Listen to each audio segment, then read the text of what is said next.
Monday. Mondays are never fun. But I'm here living my best life. I just worked out. So last week we did blood work and physicals, my husband and I. We were told we were in like perfect health, like pretty much elite athletic health, which made us both very happy. So we proceeded to eat like shit every single day, I believe from Wednesday. So Wednesday, Thursday, Friday, Saturday, Sunday. So 5 days straight.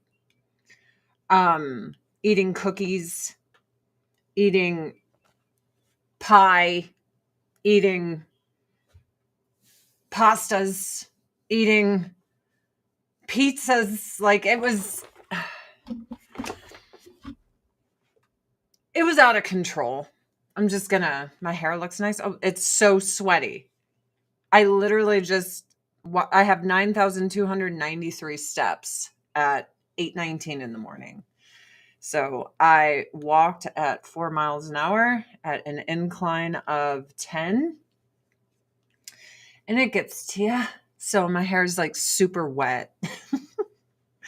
Like it's just very sweaty and gross, but I'm glad that you like it. I am. So how are you guys today? Is Doc Sauce still alive? Yes, my husband is still alive. He has no social media and he just lives his best life, not on the internet. And I'll tell you, for someone who struggles with autism, not having the extra stimuli, I suppose you would call it, of social media. And, social media has gotten pretty rotten. Like people are rotten to each other. Like it's bad. So he seems pretty happy not having to, no matter how much I clean these glasses, they're just not clean. He seems pretty happy not having to deal with people. His life quality has definitely gone up. And I can't blame him for walking away because he doesn't stream anymore. He's just like, why do I have to be on the internet so people can tell me that I'm a piece of shit all the time? Like, right? He's been on, what would I call it? My husband's been on Some of Us. Oh, you had a baby. Okay, Klutz, yay. Congratulations. I didn't realize he has autism. Oh, you didn't? He is definitely Asperger's. I know that that's not a thing, but to take a high functioning, brilliant autistic like him and to loop him in with people who are nonverbal and stuff, I think that's ridiculous. Ridiculous. It's funny because my husband's mom's always like, if I had known what this was, I would have had him in different schools and all this stuff. I'm like, whatever. In fact, his parents didn't know what to do with him, so they checked him into a mental institution and he was put in a padded room. We laugh about it now. He laughs about it all the time. But yeah, he was pretty autistic.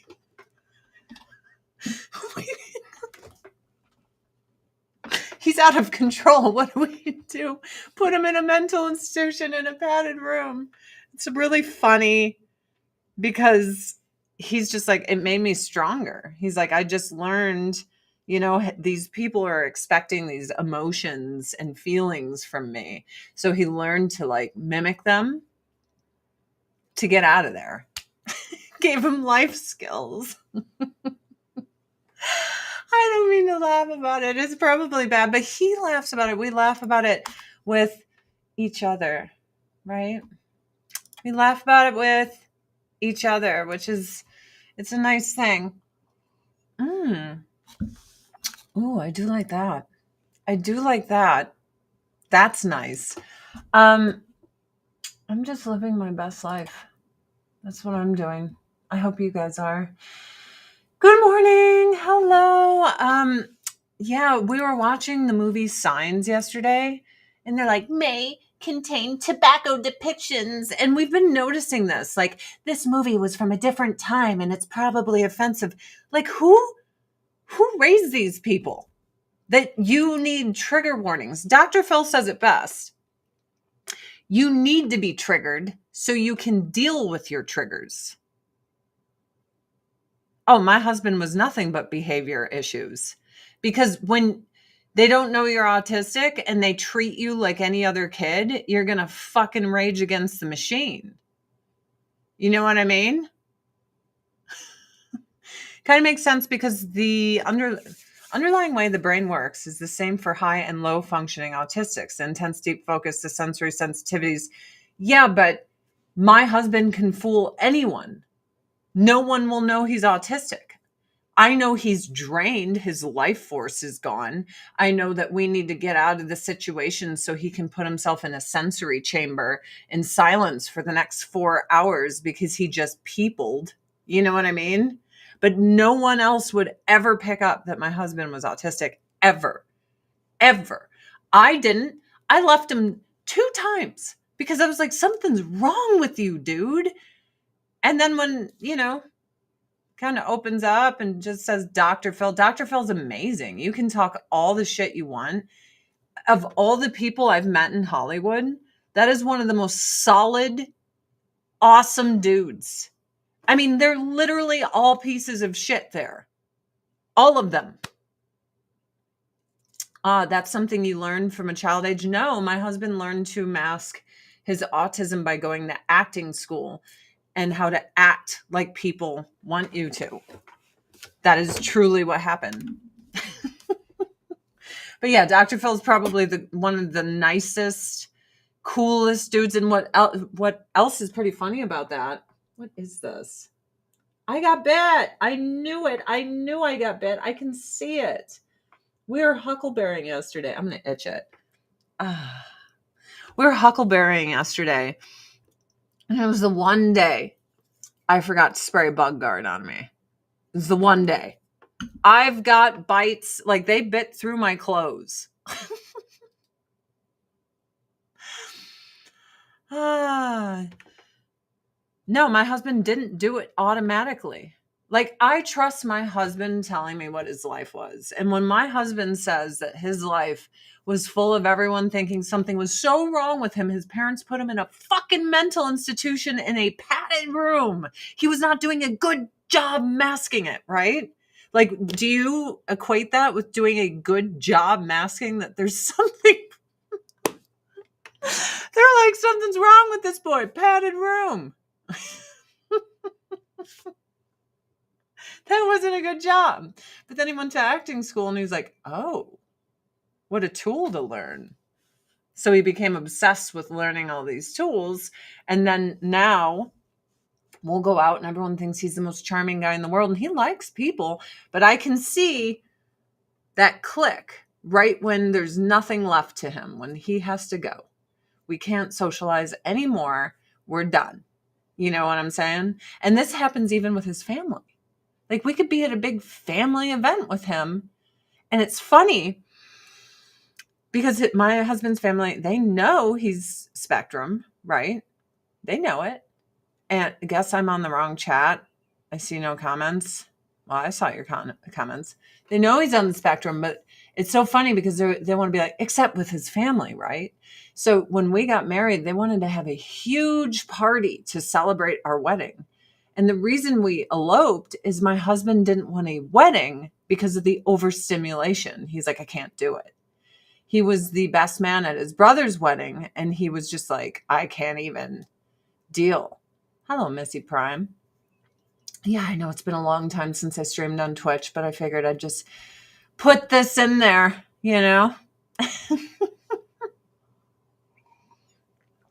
Put this in there. But yeah, his family's like, cool, you guys eloped. So we want to have this big, huge party back home with all the family there going beep, beep, beep, beep, beep, beep, beep, beep, beep, in his face. And I'm like, small groups, not big groups. Like a family party, we could be there for like an hour and a half, 2 hours, but then we got to tap out. And it's not him being a butthole. It's just, it's overstimulation. My husband, if he has to talk to people for too long. Okay, example, we were at TwitchCon years ago. And we had to keep leaving to go to the hotel room where we didn't talk, and it had to be silent. And he sat there and he reset button. That's it. It's like resetting a raid. You tap out for a second and you hit the reset button. But, I think my husband's brilliant and amazing, and I don't care about any of that. Just so you guys all know, I'm sure you do know, I sell Avon. Did you guys know that? You could go to adriannecurry.com and you can buy my Avon, which would be so awesome. Sharp Cheddar, is Avon no longer selling the setting spray? I couldn't find it on the site, and I love Dr. Phil. Dr. Phil's the shit. Dr. Phil's probably the nicest person ever that I've ever known. Let's see. Setting. Did this just search the second? Setting spray. I mean, this bug bite itches so bad. I'm going to keep itching it. So we have this setting spray right here, which is amazing. The FMG Set and Fix Spray. I love that shit. And it looks like we're out of the other stuff. The glow color looks like we're out. So they take it off the site. They take it off the site when we're out. But if you guys would like an Avon lady, I would like to be your Avon lady. It's what I do for a living. As I fucking sling Skin So Soft. That's how I make a living in my life. I do. It's got to be Sundays for us. Spend a whole day because that's the day the least amount of people for some cons. Even when I went to Comic-Con, I don't think I'm spectrum. I think I'm like extrovert, introvert. I come in hot. I'm like, hey, everybody, it's me. And then I'm like, what's up, everybody? And then it's like an hour and a half later, I'm like, I'm going to go stand outside. And I'd go out to the loading dock, and that's where celebrities would go hide at Comic-Con. And I'd just sit there for like an hour and just get my bearings. So my husband and I really complement each other because I can go in hard. And then if I see him they're saying sunscreen is bad for you. The fucking air we breathe is bad for us. Anything plastic is bad for us. Literally, probably 90% of the products, both pharmaceutical, skin, anything that we're using is probably going to be proven to be killing us in 20 years. Everything is bad for you. All of it. All of it. Everything. I just know that skin cancer is pretty bad for you. I just know that I don't like age spots and stuff. So my husband bought me this huge hat. It's massive. I want to see if I can find it. Hold on. It is a massive, huge hat that I love very much. Stop sharing. Let's go to my Facebook. Look how cool I am. I have a Facebook. I'm 90 years old. Let me see. Here it is. Here's my massive hat. Behold. Look at my massive hat. That is my massive hat, you guys. There it is. That's just a big, huge fucking hat. Let's see. I have no pictures that are recent of me and my husband. He will not take photos with me at all. There's my big hat. My husband bought it for me, and I love my big hat. It like shades my shoulders, like pretty much everything. Dude, this bug bite on the side of my head and the one that is on my side, I call it my rice patty hat. So they would wear those big hats because getting a suntan would signify that you were lower class. Because Asians, they got that built-in SPF. They're fine in the sun. They just didn't want to get a tan because a tan meant you're poor. So they're like, get this shit the fuck out of here. I don't want to do this shit. Hell no. So, as I do my skincare today, I wanted to talk about this. I like Ricky Lake. She was always really nice to me. but brave decision to undergo facelift. Like, how old is she? So she's 56, and she didn't like, where is it? She didn't like this. That is not a big deal. I don't understand why she would, look how pretty she is, why she was so hard on herself that she thought the only way, she looks 100. No, she doesn't. She just has white hair. The only way to look good was to get rid of her turkey neck. To literally cut her flesh off. Just think about that. The only way I can be sexy and look good is to chop up my flesh, is to mutilate myself. I don't know how we normalize this self-mutilation as like some empowering thing. I look at that. Does that look like someone that feels good? Does that look like it feels good? Something tells me no. Something tells me that does not feel good, dude. And she's really nice, but dude, the pressures of Hollywood, it's not that big of a difference. The risks that you're willing to go through for vanity. She was fine before. She's almost 60. It's okay to almost be 60. It's okay. Like, let me tell you guys that it is okay to almost be 60. It is not unnatural or ugly to get wrinkles in your neck. We're all going to get them.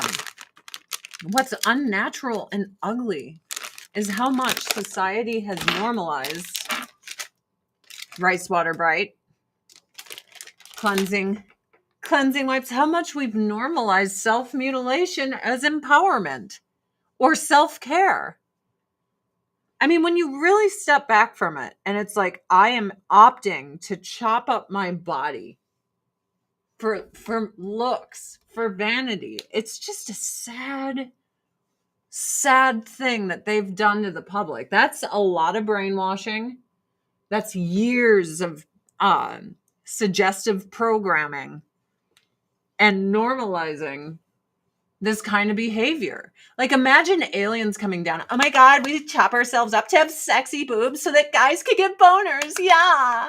Oh, I'm old, but I don't want to look old, so I chop my flesh off to look good. Like, aliens would be like, what? These people are fucked up. Imagine being from outer space or something.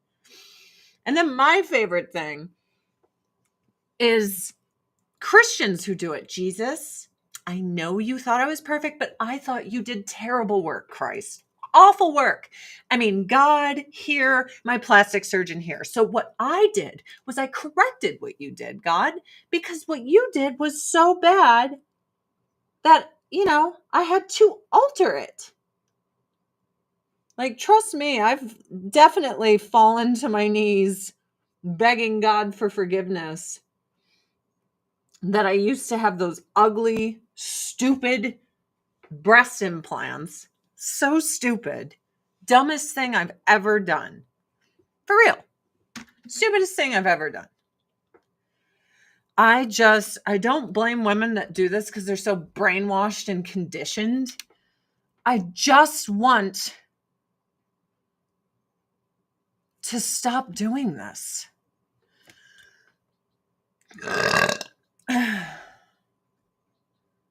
Commercial sunscreens are all toxic and carcinogenic. Dude, guys, we're going to have to stop breathing the air. You realize that, right? You're going to have to stop going to restaurants, painting your house. Like, the amount of shit, probably the plastics in your car. Like, when you turn on the heat, it's heating the plastic and it's like, wah, wah, wah, wah, wah, wah, cancer, wah, wah, wah, wah. And like, you're just like, I swear to God, everything's killing us. All of it.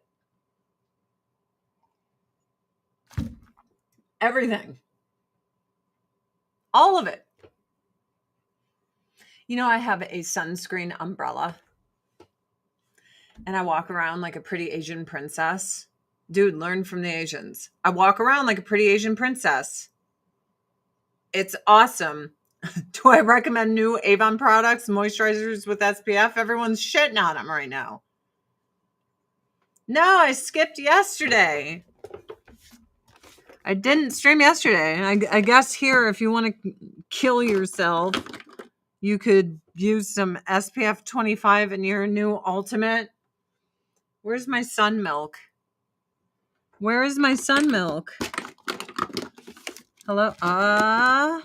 Guys, I have too many products. It's too much product. I really like our SPF, our sun milk, because there it is. You can put this over any product that you have. I got the SPF 50. It's full of Korean beauty ingredients. So you can wear anything you want and put this on. How about all the extra skin that very obese people have after major weight loss? What are my thoughts on having them remove that? It's painful for them. It causes more health issues. Have you looked it up? Like, it's super painful. Are you talking about like the chafing and shit? Dude, I've watched My 600-Pound Life enough. That shit's giving them rashes. That shit's putting them in the hospital with like infections because it's all like folded over. Like, yeah. If you have enough skin where it's impeding your walking and your life and you're in terrible pain, that's what plastic surgery is for. Like, you're a burn victim, you have a cleft palate, you know, like that's what it's designed to do, is to help people, right? I don't think someone that can barely walk due to the excess skin that's flopping around, let's do Belief Aqua Bomb toner. I don't think them getting rid of that to have a better quality of life is bad. I don't think people with huge triple G cups, like my cousin had these grooves in her shoulder from the bra. Grooves. They were so deep. And the pain she was feeling, and it was swelling up her arm to like hold these massive, huge boobs. And she was like, I have to go get rid of these. I have to. And of course, her guy was like, oh, shit, right? But it helped her back. Like, it was considered a deformity. So insurance covered it because it was considered a deformity. Anyway, I thought Ricky Lake was fine with her neck before. It looks like she did something to her eye too, because it's like lifted up. I thought she was fine before. I really don't understand why people are doing this. I don't. This is always my favorite. Good old Mark Ruffalo. Capitalism is killing us. We need a form of socialism. So I said, but first, let me earn all my wealth via capitalism before pulling up the ladder for the rest of you. It reminds me of Tyrion Lannister, the guy who played him, who's like, you can't use dwarves and Snow White. Only me. Only I can be hired for such things. What is this? Did you all see Fozzie the Bear and Miss Piggy were caught on the kiss cam at the Coldplay concert? What is happening? Look it up. It's crazy. We will get right on that. Right on that. I'm getting on it. I just, I don't know. I really hope we can stop people from chopping up their skin and their bodies. I do. Because I think it's bad. And I think all these rich celebrities that are constantly all for socialism, I think it's odd that they're always for it after they earn all their money through capitalism. It just seems disingenuous, doesn't it? To be like, oh, I'm totally in this. And then, they're into it after they make like $100 million. Ridiculous. So I wanted to watch something with you guys. It's very important to me. Before we get there we go. I did want to talk about this really quick. You guys, I don't know a single player from the WNBA. So sports are majority watched by men. This is our snail mucin. It looks like snot. See that? Snot. But snot that I put on my face to look younger and beautiful. Anyway, men are the majority of people who watch sports. Dudes, it's not chicks. Dudes tend to not like to watch chicks play sports unless they're hot. This isn't rocket science. These people don't get the ratings necessary to get the raises that they think they deserve. In fact, this league has been losing money and is only existing because the NBA funds it. I only know about that one white chick who's the main player that all the black chicks beat the crap out of her. And then she's like, oh my God, I worship DEI and all the black women here. I worship them. I literally watched videos of them beating the shit out of her and then her groveling and kissing their ass. That's all I know about these people. That and chicks think they deserve the same money as NBA players, but I'm sorry, no one's watching you. Snail Mucin, no one's watching you. Here's the thing. Prove to us what you're worth. I mean, this looks really bad. We all know what this looks like when I put it on my face. It's very bad.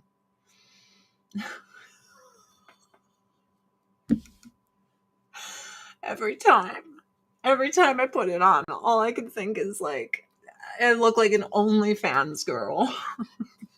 Only I don't make the money. I love our Beyond Glow Snail Mucin. It just kind of erases all the aging from your face, which is a good thing because I'm fucking old. Can we get it out of here? Thank you. Thank you very much. But yeah, if these chicks could start getting huge endorsement deals, for Nike and stuff, and prove, hey, look at how many shoes I'm selling because I'm so popular. You're not popular.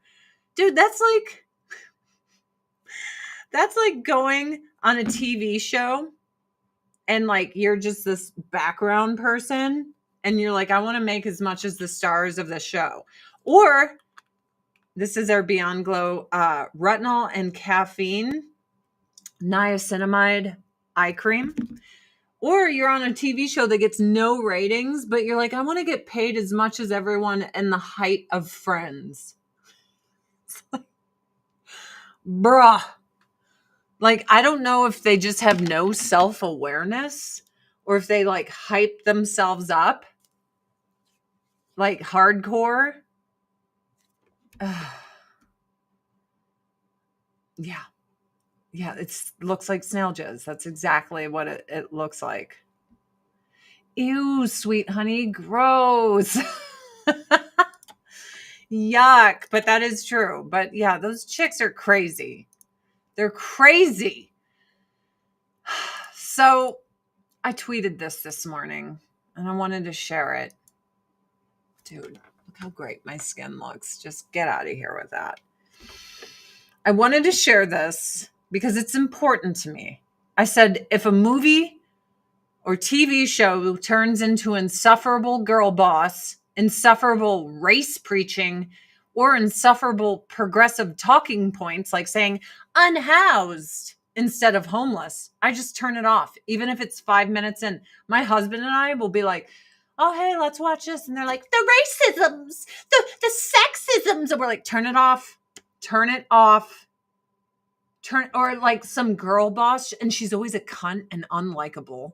It's never like Linda Hamilton in T2. It's always some feminists, for some reason, are like, men are terrible, but the only way that we're great is if we take the worst qualities of every man and then we apply them to ourselves and act that way. So all these girl bosses act like Andrew Tate. I'm going to just sleep with random men and blah, blah. Like, they literally are Andrew Tate in female form. And I hate them. I mean, truly, I don't like them. It's awful. Sorry. It's terrible. It really is. I'm like, we need a break from your bubble think, Hollywood. Hire some Midwestern factory workers, Western ranch hands, or Southern firefighters to consult. Ask them if they like these things you are writing. If no, trash it and write something people can actually fucking relate to. The populists are not radically left-leaning. Shoot for the middle ground and find some success again. Like, what the fuck? We were going to watch a horror movie. I forget what it was and the name, but it was like this Airbnb, and they're like, they're not letting us rent the Airbnb because we're black. Do. And I'm like, turn it off. I can't escape. I cannot enjoy life. Everything is preaching to me about climate change and the racisms and the sexism. Like, I want to watch a fucking movie. We watched Equalizer the other day. There was nothing about race. There was nothing about girl bosses. There was nothing about any of that. It was just Denzel Washington kicking everyone's ass. It was great. Or that fucking movie Nobody. Oh man, is that not just great? There's no sexisms. There's no racisms. There's no unhoused people or climate change. There's Better Call Saul kicking everyone's ass. It's like, can we just do that? Can we just watch things where everyone's kicking each other's ass and it's fun again? I would like that very much. I would like to just have fun again. Do I still read books on stream? No. You know what I do? It's really cool. I'm going to show you. So I sell Avon. I am an Avon lady. You can go to adriannecurry.com and you can make me your Avon lady. Nobody ever complains about the Equalizer being a race swap, even though it technically is. It's Denzel and he's fucking awesome. Here's another thing. When everyone's like, why can't James Bond be black? The same reason Blade can't be white, you dumb motherfucker. Do you think I'd go watch Blade with some white guy being Blade? I mean, let's be real. I don't know if I could go watch Blade with someone who's not Wesley Snipes being Blade. That was one of my favorite movies growing up. My dad took me like 3-4 times. We went to the theater. I loved Blade. He loved Blade. For every Christmas, I would get my dad Blade weapons. He'd put them up on his fireplace. All these motherfuckers always trying to ice skate uphill. Like, that was our movie. But if someone was like, oh, now he has to be white. Just like, oh, now Snape is mythically and magically black. Nobody likes that because Snape was white. And no one would like Blade being white because Blade is fucking black. Right? And the race swapping only ever goes one way. So it's not genuine. So just stop. Stop fucking with everything and make it fun. You know? That's what we want. We want to make it fun. But no one wants to make anything fun. Instead, they want everything to be worthless and stupid. And it makes me sad. I'd pay to see Gary Coleman as Blade. Please no. I think it's disgusting how many men idolize Andrew Tate. I think it's disgusting how many women behave like Andrew Tate and think that that's like being an amazing girl boss. They literally behave the same disgusting way that they trash men for behaving. And they say it's good when women do it. It's good when women sleep all around like Andrew Tate.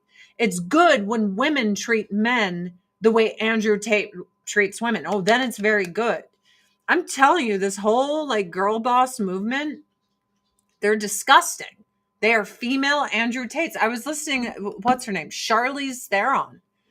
I'm sorry, I've never listened to a more disgusting person. And I was a huge fan. Like Devil's Advocate, I saw her and I was like, I wish I could look like that. She is so beautiful. I always loved her and everything. I remember when Snow White and the Huntsman came out, I just laughed because I'm like, we're supposed to believe Kristen Stewart's prettier than this bitch. This is hilarious.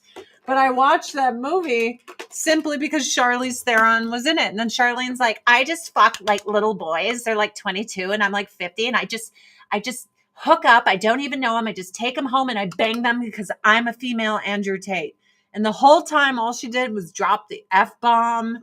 And like her behavior was so disgusting. And I'm like, ew. Ew. And Cher comes off that way to me too. Like, if you ever heard her talk about dudes, she's like, do you believe in fucking 20-year-olds? I'm 90 million years old and I go home with 21-year-old boys. And everyone's like, yeah, girl boss. Yeah. Yeah, yeah, yeah. Women are just hypocrites. It bothers me. I don't like it. Idris Elba is too old to play James Bond, and James Bond is white. I really liked that new movie with Heads of State with John Cena and Elba. It was hilarious. I fucking laughed like the whole time. And at first I was like, oh no, is this going to be all like just anti-America, all about Donald Trump? Like it was really coming off that way. But then instead it was just fucking hilarious. And I was like, okay, I'm in. And the whole movie, like I had never seen John Cena play anything really. And I was really impressed. I'm like, he's acting with Elba and he's like holding his own. Because Elba's a great actor. He's great. He's amazing. I loved him in Thor. I really did. I wish they could have used him more. And that was a race swap I don't think anyone cared about. He was really fucking cool. He was really fucking cool in it. But yeah, if you haven't seen Heads of State and you just want to have a fun movie where you like laugh, I liked it. John Cena is a great comedic actor. He was actually really funny, but like I said, he was holding his own with Elba, which is hard because that's like when Denzel Washington is really trying, like acting with him. I don't think I would want to do that. But Denzel's kind of getting like De Niro and Pacino, like he's starting to dial it in because he's getting older. Like I won't see Gladiator 2 because I feel that that is blasphemy, because Gladiator 1 was so good. And then they put Denzel Washington, and in the commercials, Denzel Washington is talking like he's from New York as opposed to fucking Italy. Like he didn't even try to do an accent. He literally just sounds like he's from New York City. And I'm like, this doesn't work for me. I can deal with British Romans. I can deal with it because at least it's close to Rome and they had lands that were taken over by Rome. So you could talk all your shit. The Roman Empire actually expanded all over and had a little bit of English lands. So technically, if an English actor is depicting a Roman, I'm okay with it considering the history, right? But when you got someone sound like they're straight from the fucking Bronx, I'm like, this doesn't work for me. Can't do it. Can't do it. But go watch Heads of State. There's no like preaching. You'll feel at first that it's like this big anti-Trump movie. And I'm like, dude, I don't want to think about Donald Trump. I want to watch a movie. I don't want to fucking think about Donald Trump. I just want to watch a movie. And then like they steer away from that immediately into just funny, awesome shit. Like, that's the thing. Even if the movie was like pro-Trump, I don't want to fucking watch it. Like, I just want to watch a movie, you guys. Just want to watch it. Denzel bringing that equalizer energy to the Coliseum. Yeah, it was not very believable. And I thought the CGI looked terrible. Someone was next to me on an airplane watching it, and I was like, that doesn't look very good. I'm not really interested in that. But I wanted to show you guys Echo Chamberlain just dropped a big hot potato. You should subscribe to Echo Chamberlain. Amazing. But this is 11 minutes, and it's why modern entertainment sucks and why we don't feel any fucking emotion watching it. And during this time, I'm going to curl my eyelashes, and I am going to apply Love at First Lash microfiber mascara to my eyelashes because I'm going to go barefaced today. Like, I have no makeup on right now. I know. It's scary. We're all scared. But I'm at least going to put on mascara, I think. To look semi-human today. I just feel like having snail moves out. Sometimes I don't feel like wearing makeup. I just don't. Good morning, heavens. Hello. How are you? Yeah. But let's watch this because it's fucking brilliant. Why does modern writing stir so little emotion? Stories where everyone speaks like they're tired of having feelings. To answer this, we'll look at the emerging generation of writers and then work our way back through the queef smog of time, retracing our steps through a fetid mire of Tumblr fanfic and along a shoreline strewn with the rusted hypodermic detritus of identity junkies. Alarms are sounding in academia about the literacy levels of college intakes. Seriously. Young people are daunted by the length of a novel. I'm disappointed in your species. You've probably heard of the term deferred gratification, resisting impulse spending and planning for the long term. Now, this idea can be applied to writing. A loss of the emotionally rich experience of investing in a story over time. And dude, I was just telling my husband, say what you want about Tom Hanks, Forrest Gump, Shawshank Redemption, The Green Mile, Training Day, Collateral. Like, these movies that, one, they're diverse without being like diversity. You don't feel anything forced because, like, Denzel Washington's that fucking good that he was in everything in the 90s, and it's believable because he's motherfucking Denzel Washington. It's not some, like, subpar person that gets ushered into the front spot. Some mediocre, sure, he's an okay actor, but then all of a sudden he's everywhere because it hits some quota. It's like, no, you can see right through that shit. I loved Fallen. I love that movie. Time is on my side. Yes, it is. But yeah, now we have all these young writers that scroll TikTok all day and their brains are melting out. They're just melting out of their ears. So I'm going to curl my non-existent eyelashes and then I'm going to put Love at First Lash on them. Avon, of course, because otherwise you don't know that my eyelashes exist. It's true. It's true. I look gorgeous. You're so sweet. Being profoundly because I have no makeup on. I look like butt. Moved by its resolution, spending days with a novel, arriving at a final chapter that devastates and leaves a profound ache. Young scriptwriter hopefuls raised on iPads, algorithmic dopamine bursts, short-form emotional spasms and TikTok swerves no longer have the literary muscle memory for this kind of narrative endurance. Their writing reflects it. This is really gay. Yeah, it is. Plot becomes episodic or performative. Character arcs become static. Emotional payoff is front-loaded. Stories now feel like extended self-help affirmations or... Dude, this is why modern entertainment sucks ass.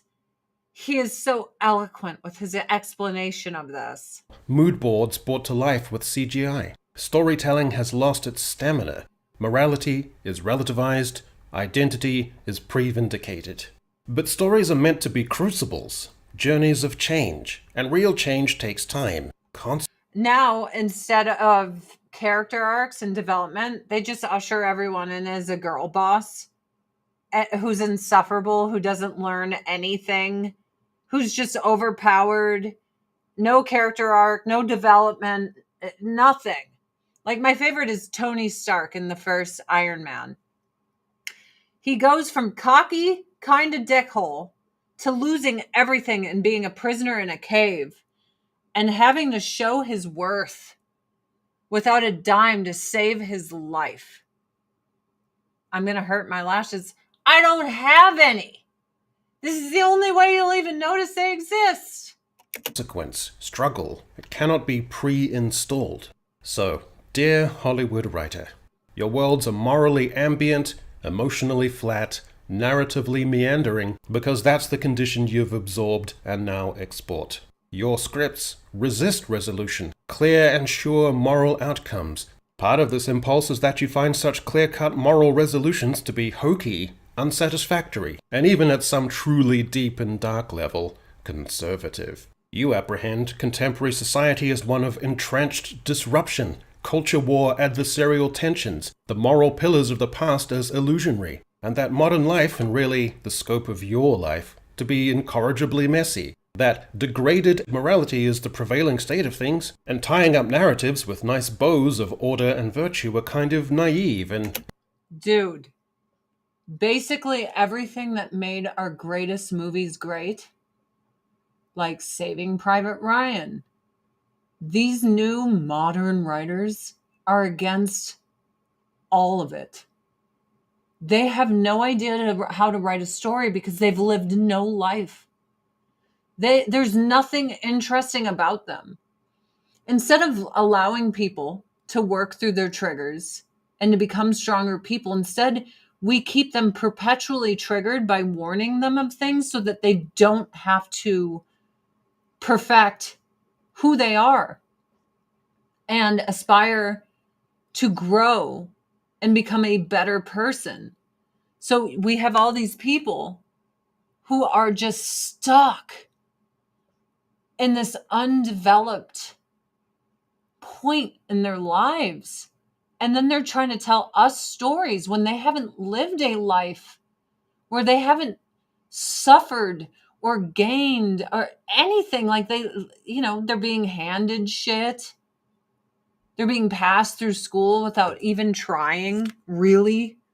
And then what do we get?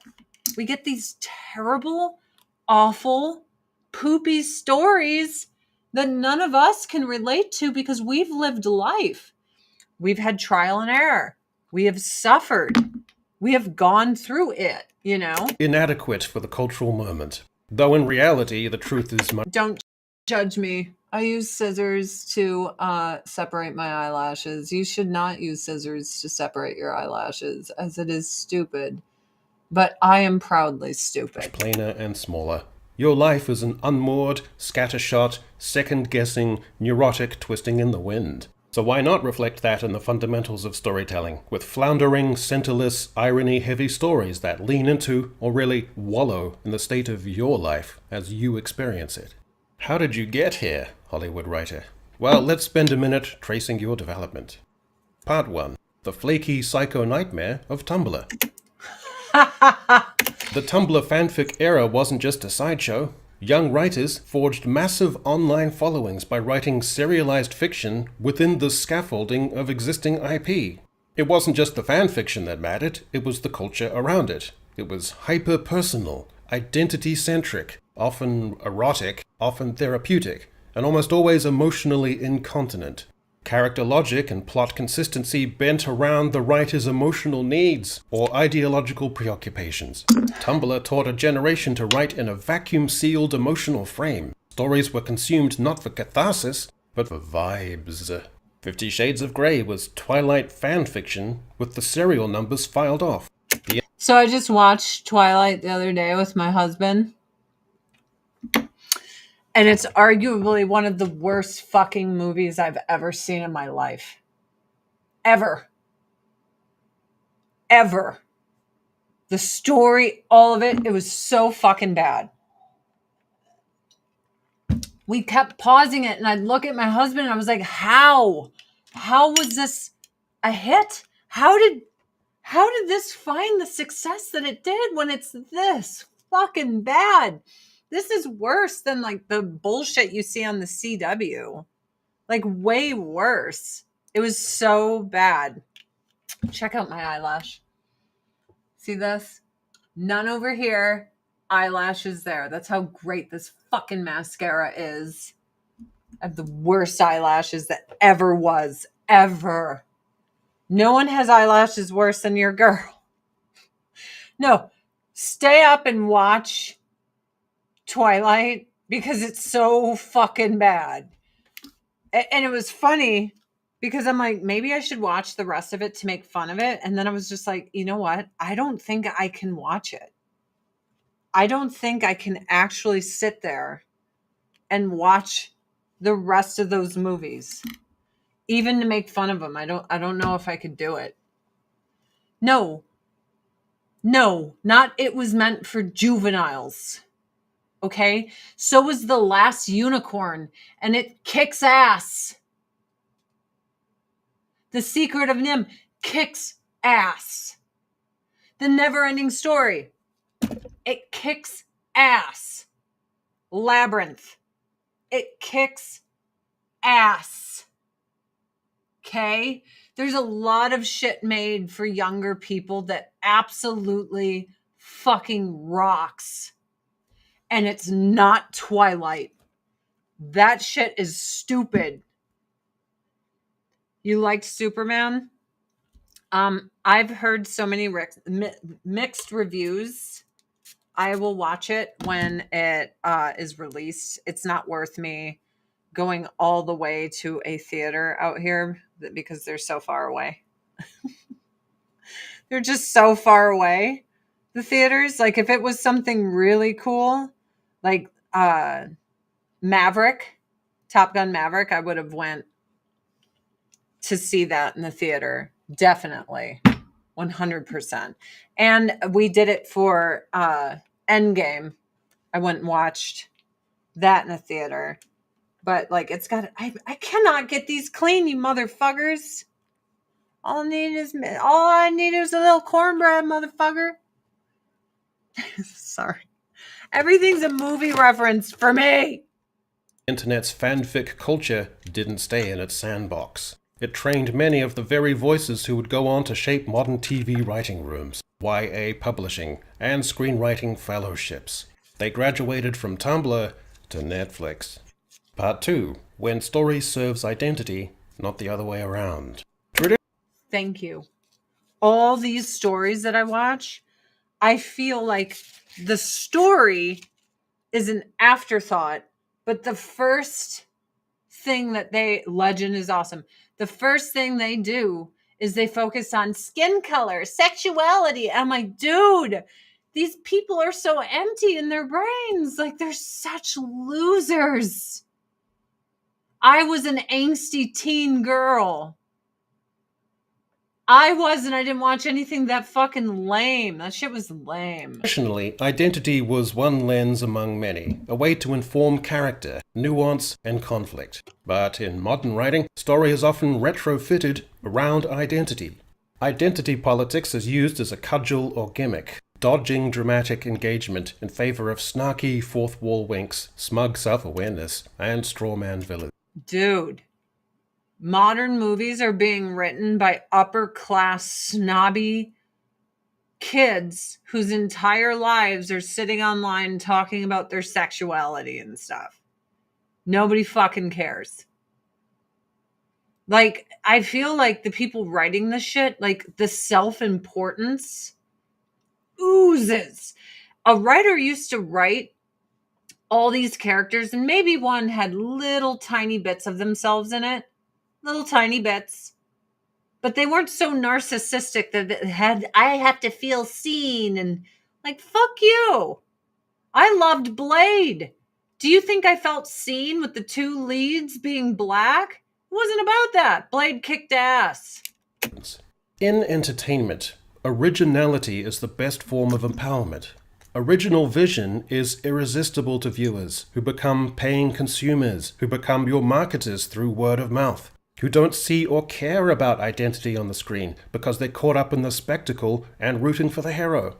Appropriating an existing IP, doing a stale, corporatized and bloodless and more or less pointless version of it, and then saying that, as a young Puerto Rican boy growing up, you never saw yourself reflected as an ethereal elf in Lord of the Rings. Dude. I didn't see myself reflected in Blade. Why did I love Blade? And you know what else I loved? I loved Spawn. Do you guys remember the movie Spawn? I wish they'd remake it today. I think it would look so cool with the CGI for the cloak. I don't think the CGI they used back then would hold up very well today. However, Wanda. I loved Spawn too. So why would I love Spawn? Because it has a black lead, and I shouldn't like not just a black lead, but a man. Why am I loving this shit? Oh, that's right. Because it's fun and it's not about their identity or any of that dumb shit. It's about a fun story and going to a movie and enjoying yourself. You narcissistic piece of shit writers, they're so narcissistic. They're so bad. And you feel empowered by taking on such a role is not especially empowering at all. Yeah, no. That's not standing on the shoulders of giants. That's sliding under the elasticated waistband of the giant's underwear, clambering into the giant's puckered sphincter, crawling into the giant's excrement-smeared passage, laying into the giant's prostate gland like a speed bag, before being expelled in a raging torrent of scorching and watery giant diarrhea. It is identity cosplay, slicked in studio sheen.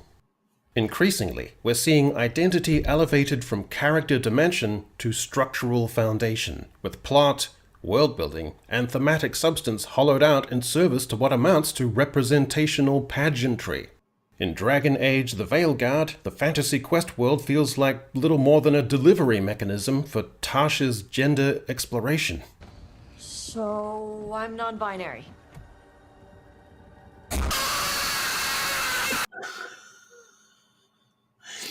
They literally cater to 1% of the population of Earth. And then they wonder why no one's watching their stuff anymore.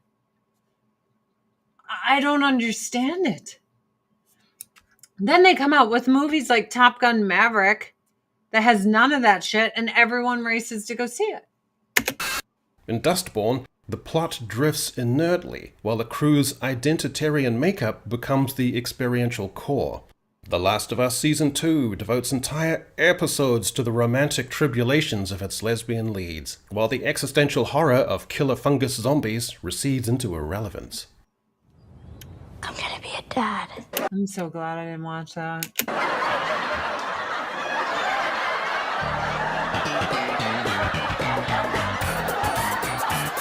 In The Acolyte, a witch coven's queer ascension rituals serve as the show's moral center, leaving the broader Star Wars cosmos drained of tension or theme. Doctor Who becomes a vehicle for the actor's own identity, rather than the Doctor's alien complexity. And in Amelia Perez, a thin crime narrative is wrapped wholly around a gender transition drama. Even whole genres are being reconfigured, fantasy becoming romantasy. Part 3. The Villain Redemption Arc. Then came the wave of villain reclamation. When this started, I had such a problem with it. Because I grew up where Ursula is the bad guy. Cruella de Vil is the bad guy. Scar is the bad guy. The Wicked Witch, she's the fucking bad guy. Then all of a sudden it was like the bad guy's the good guy. It's like, what? Oh my God. What the fuck? There's a difference between creating a nuanced antagonist and retrofitting moral sympathy into cartoonishly evil characters. But the culture forgot that, and so we got a parade of misguided redemptions. Cruella de Vil, the puppy-skinning, carpet-munching coded fashionista maniac, reimagined as a sassy upstart in swinging London, wronged by the fashion industry and misunderstood by the world. And that's why she had to murder puppies. Ursula from The Little Mermaid, coded as a pussy partial octopus, reborn as a marginalized sister figure passed over in favor of her golden boy brother. Scar from The Lion King, framed as a spurned idealist. This wasn't character depth. The villain as a misunderstood identity. The moral structure of the story itself had to bend to accommodate the villain's vibes. What's lost here, of course, is the clarity of consequence, the arc of justice, the mythic weight of transgression and atonement. Embellishing villains with convoluted pathos doesn't make them complex. It makes storytelling flaky and dramatically pointless. Part 4, Gender Dynamics. The problem is tonal. The way Gender dynamics. I'm old enough to remember when none of this existed. None of it. Now, I had nothing but gay friends, and we would go watch Rocky Horror Picture Show and stuff. And no one was all like, gender bender, gender bender. None of it. And then when people, they were just too scared to tell you. They were too scared to tell all the gays and lesbians and weirdos. No, it barely existed. It wasn't around. I met one in the wild, naturally, without any of this suggestive programming. One. Everyone else was like, you were like a bull dyke if you were like super, super doodly, and that was fine because there was a bitch that wanted you, right? Or you were super effeminate, right? You go to a bear bar and all the bears had servers, waiters who were super effeminate, and it worked, right? And like no one had to talk about it all the time. You could watch like Chasing Amy if you wanted to, like you didn't have to just nonstop talk about it all the fucking time, man. I miss the 90s. Someone tried to label you and you're like, F you, you don't label me. You don't label me. I'm my own person. Fuck your labels. It was great. Stories now portray gender dynamics isn't liberating, it's anesthetic. The female characters are droll and Super Extend mascara. I'm going to put it on my lower lashes. snarky, but not sharply. They're self-deprecating in a way that cancels out the satire. They oscillate between fantasy wish fulfillment and a culture-disparaging dullness about the world as it is. It's the worst of both worlds, smug and sad. And the boys, they're indistinguishable from the girls, equally prone to, even accepting of, being corrected, checked, shot down, all delivered in the same low self-esteem drollery. It's a tone that offers no contrast, no charge, just a narrow emotional register. Emotion is curated angst. When men are allowed to be masculine, it's a cartoon, dopily vainglorious, clumsy machismo, performative idiocy, and inevitably, that exaggerated masculinity gives way to the authentic self, an exposed emotional vulnerability, framed as a buried truth beneath toxic social conditioning. But to the viewer, and as a woman, it's so off-putting and unattractive. Like some of us ladies like strong dudes. You don't want to see these weak, sniveling men all over. Like, it's disgusting. It reminds me, like, of Grima Wormtongue from The Lord of the Rings. So, Grima was raised in Rohan, right? And Grima Wormtongue was not a warrior. So, Grima struggled because he was a nerd. So what he did is he became this silver-tongued dude and an advisor to kings and stuff to try to earn some reverence in a Viking warrior culture. You know what I mean? But it was still predominantly dominated by dudes. So there was only one guy that was a little, weak, if you want. But he was still trying to play the Game of Thrones. He was like the little finger, and then he went bad, but he wasn't always bad. Doesn't feel authentic. It feels tediously pussyish. Gender, once a spark for dynamic interplay, is boringly conflated. Part 5, Failure is the feedback. The proof, dear Hollywood writer, and no, I haven't forgotten you, is in your ratings, in your box office, in the yawning cultural silence that meets each self-congratulatory release. Velma, a snark-drenched identity reboot of a beloved franchise, was the most hated animated show in streaming history. The Acolyte, Disney's attempt to retrofit the Star Wars universe around vague gestures at gender balance and queer spirituality, was a ratings cliff dive. The Last of Us Season 2, less a survival narrative and more a sapphic prestige melodrama, had crashing ratings. Emilia Perez, a gender transition musical crime drama, went into the Oscar race as a teetering, absurd clown show. Snow White. Who's funding it? Hollywood's hemorrhaging money everywhere. God, guys, I want Hollywood to get better. Look at me, Hollywood. As I put on my Lip Serum Beyond Glow plump and cool lip care. I'm going to try to plump my lips. Look at me, Hollywood. I want you to kick ass again. I love movies. We love movies in this house. We love good TV shows. We want to watch good shit. We watched Signs last night. We love Signs. In fact, I was like, we should buy Signs because we're always going to watch it. And it was on sale. It was like $17.99. And my husband's like, should we wait and just rent it and wait for it to go on sale? I said, no. We're going to watch Signs so many times from the moment now when we bought it that it will more than make up for what we pay for it. Buy it. Buy Signs. Joaquin Phoenix and Mel Gibson are fucking excellent in that movie. They act their balls off. Like they really do. Check out my eyelashes. I feel like a pretty princess.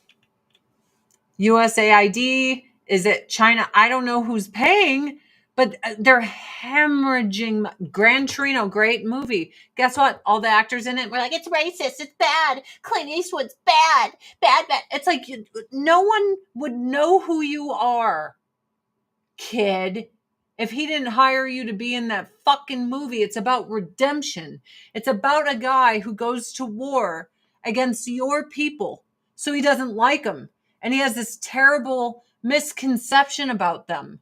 But then the character arc, the fucking growth he goes through, accepting, were they Vietnamese, Korean, I forget what they are, but accepting their family and becoming integrated with their family, and then loving their family, and then literally sacrificing his life to protect their family. It was so racist. No, Clint Eastwood is a fucking god of directing and storytelling. He is amazing, and that movie is amazing, and you are assholes for saying it was a piece of shit after he hired you to be in it.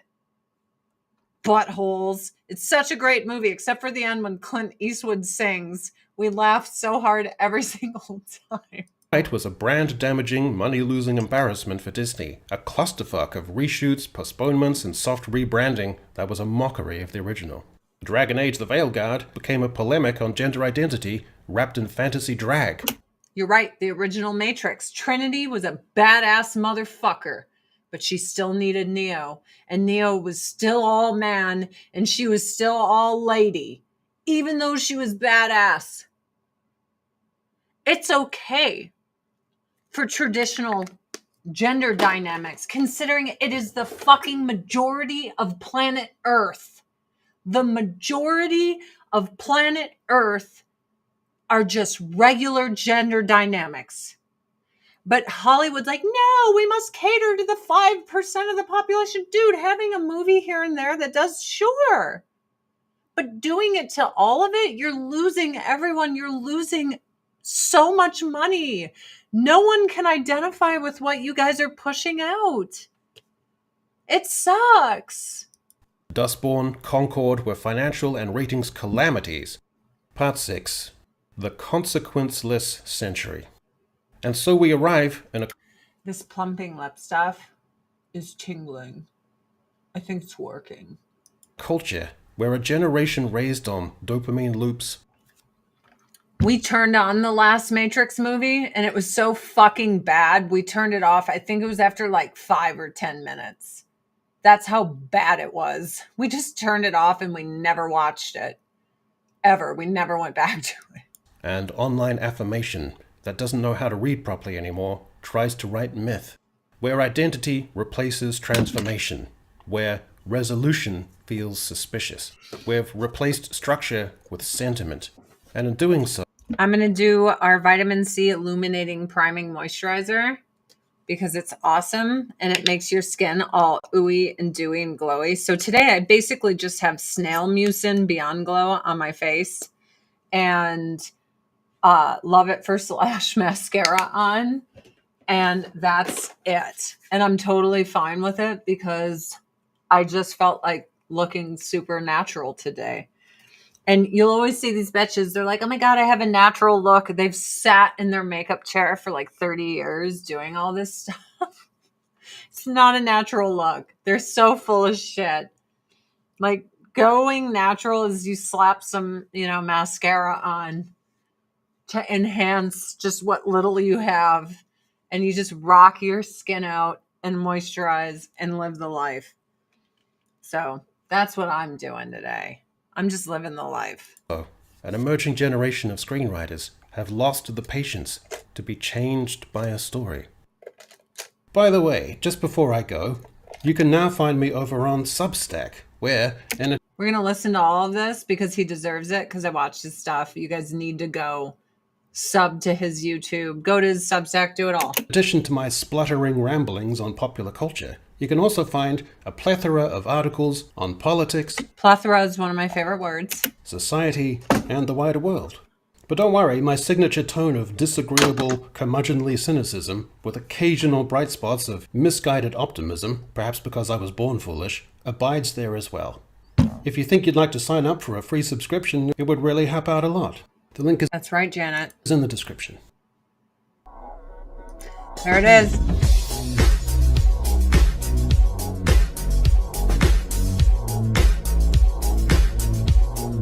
So what's the first comment here? The lack of accountability for female characters and females in general doesn't help. Dude.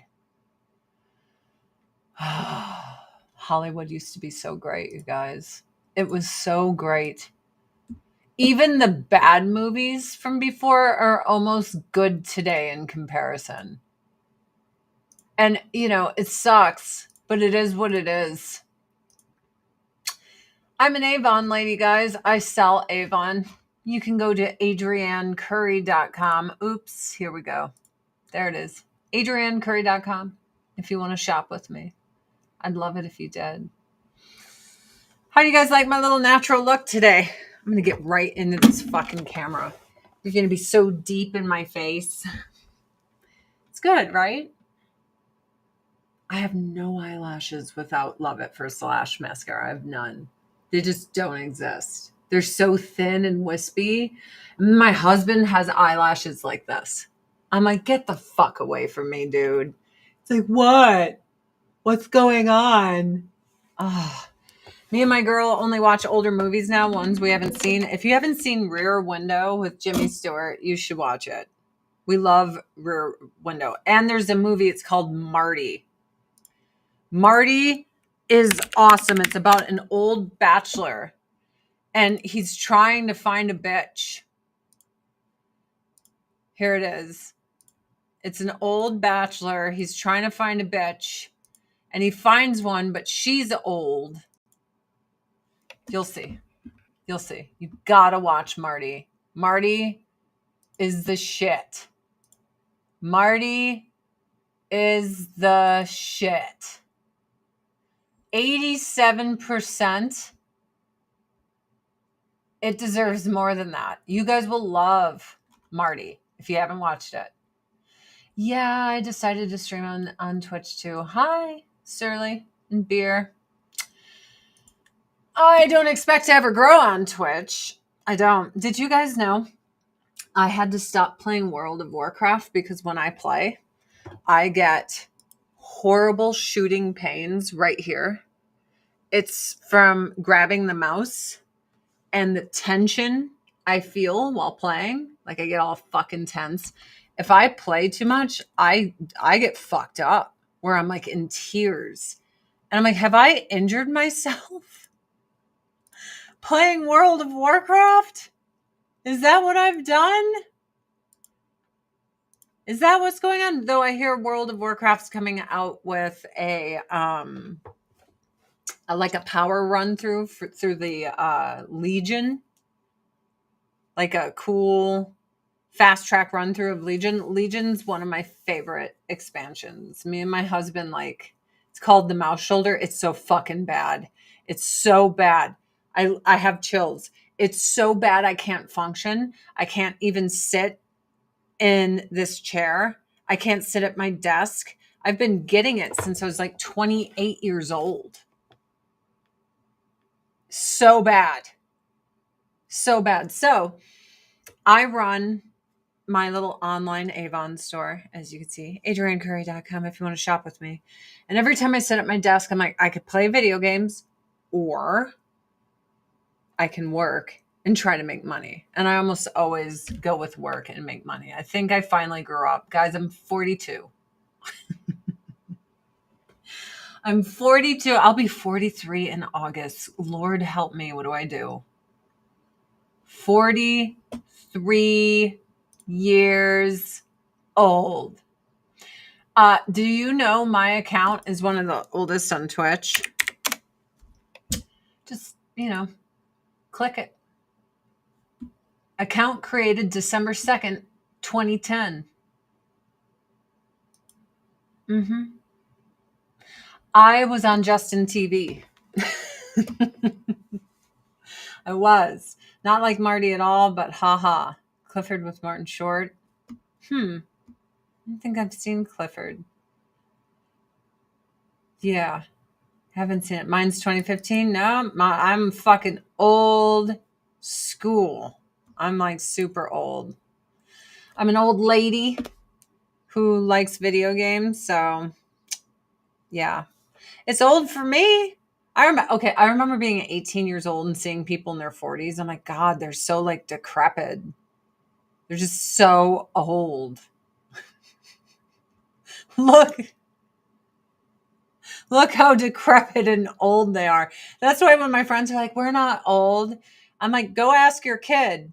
Go ask your 15-year-old and their friends how young you are.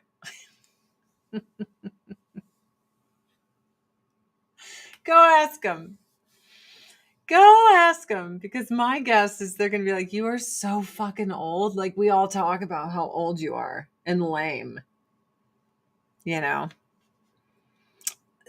it's all relative. 5 years on me, that's like nothing, because we're like in the same wheelhouse. After you're 35, it all just jumbles together. I'm turning 47 in August and still playing WoW. Totally. So, you know what I heard about World of Warcraft that really pissed me off? That they like got rid of the name Love Rocket and pretty much everything cool to be PC for a bunch of little bitches. And it really bothers me. That they changed the names of quests, or that giant sack that I used to have, the big giant sack. Like they call it the big giant bag. Oh, we can't. So here's what's crazy. They don't want you to laugh or have fun in life, but then they constantly push identity and sexuality. But you can't have any fun with the love rocket. Like, what the fuck is happening? What the fuck? American Pie is now being called problematic, except for Stifler's mom, because they're like, it's so good when old ladies sleep with underage boys. Yeah, that's empowering. That's the one part they probably don't think is problematic, is the old lady boinking her son's friend. They're like, it's so good. It's like, dude, people with zero morality, people with zero convictions and zero brains are trying to dictate to all of us what is good and bad. F these people. They suck. Just want you to know, but I'm going to get out of here. You have the LA voice down pat. Do I? Like, oh my God. When I lived in LA and all the girls, they would always talk to you, but everything that they said, it was kind of like a question. I was like, what the fuck? What are you expressing to me? It's a crosswalk? Yeah, we have to cross the crosswalk to get to the restaurant? You're making my brain melt. Well, thank you, you guys. Yeah, because women can't be predators, right? They are all the time. Oh my gosh. I'm so glad you said that. I have something I have to show you guys. I have something I have to show you guys. First, I want to show you guys this because it's funny. This is funny. Do you get mad at people when they walk their dogs on their lawn? If their dogs are pissing on your grass, it kills your grass. Bye, girls. No, good luck with that. Good luck with that. Good luck with what? With that. With my dog? Good luck with everything. Why are you being such a cunt? Thank you. Say it again. Say it. Say it again. We're entitled to your property. My dog should be able to pee and destroy our grass because, like, I'm socialist, and even though you make the payments for this grass, I'm entitled to it because I have a dog. Like, dude, get the fuck out of here. Say it again. Say it again. Look at these people. Look at in her property, on her property, entitled to her shit. Get the fuck out of here. No. Walking your dog all over someone else's property is bullshit. When my husband and I lived in Los Angeles, in North Hollywood, we took our dog to the fucking park. We weren't like, pee on our neighbor's grass, pee and poo on there. Like, get the fuck out of here. That's not your property. You can't take your dog to someone else's property and want them to piss and shit there. If you don't have a lawn for your dog and you're not really close to a park where that can happen,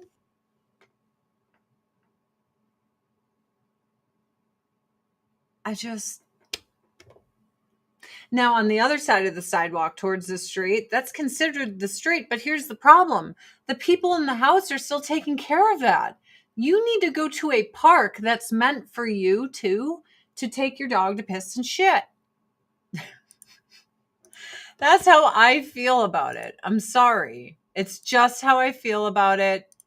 It's how I feel about it. But let's go to this one thing. Let's see. No.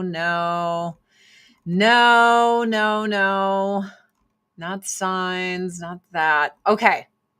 Speaking of women can't be predators. Indiana mom of seven children accused of offering her 7-month-old daughter for naughty things to a man on Snapchat in exchange for $400. 7 months old, you guys. 32-year-old Morgan Staub denied sending the message, but police said it was sent from her phone at her home. Staub reportedly sent 3 photos of her infant baby daughter with the message, "You can F her for $400. Half now, the rest later. I'll send my address. I do live alone and her dad is not in the picture." Snapchat flagged the message to authorities. 10 days later, FBI agents arrived at her home. She was booked into Marion County Jail on the 8th and held on a $100,000 bail. I think death row, the death penalty, is hard because sometimes people are innocent. She is not. She is not innocent. I have chills all over my body. I see women go, it's all men. Women never do stuff like this. We're just above everything. Men are bad and women are above you in every way. Dude, I'm so tired of chicks. This chick was trying to prostitute her 7-month-old baby. Don't you sit there acting like you are above everyone else because you have a vajayjay. I have one too. And unfortunately, even though I have a vajayjay, so does she. She has 7 children. Imagine what happened to them. 7. This is her youngest. 7. I'm not even a mother. And I just, like, my entire body responds to this with chills. Instant Sterilization Award winner. It's not her kid's fault, dude. Yeah, what has she done to the rest? So yeah, every time people try to like tell me, oh, hey. Oh, bye, Kimmy. I just saw Kimmy was leaving. I'm so sorry. Love you, Kimmy. Or you wanted to leave. And thanks for the subs. That's really nice of you guys. But yeah, how many times has she done this and not been caught? Right? Had 7 children, right? These poor babies. These poor, sweet babies. But I don't like it when women act like, oh, men are more violent, blah, blah, blah. A man is more likely to suffer violence than a woman. It is the truth.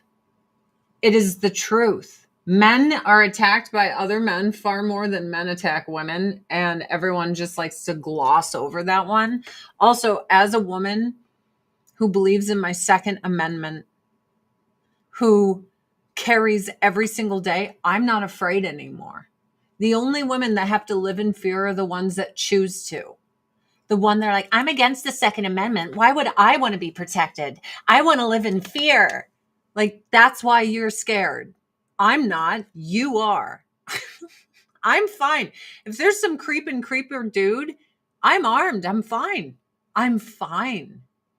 100%. You realize that everything you're talking about is part of an orchestrated subversion. The toxified culture is not an accident, and this sort of depravity is the objective, 100%. Dude, even when I was an atheist, I could see that Christianity is what helped keep shit in line. This person wouldn't even be alive anymore. If this was the 1800s, she wouldn't have been booked. She would have been eradicated. We didn't tolerate this crap.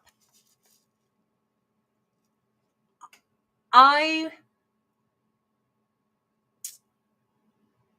love Rorschach from The Watchmen so much because he's like, dude, he wasn't radical in the beginning.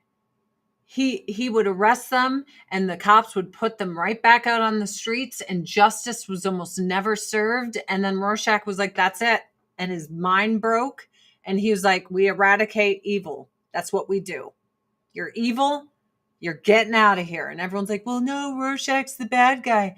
Alan Moore wrote Rorschach wanting him to be the bad guy. Yes, I do believe in God now. And it backfired on him because everyone loved him. So what's that say to you, Alan Moore? Maybe you're wrong. Maybe you're the wrong one. If everyone loves the guy that you wanted to be the bad guy and unsympathetic and like radical far right, it's not that everyone got it wrong. You got it wrong. What you see as radical, the rest of people are like, no, like, I'm sorry, when it comes to kitty diddlers and stuff, we don't feel that they should be sharing our air. I don't believe I should share a planet with this human being. Sorry. I don't believe in that.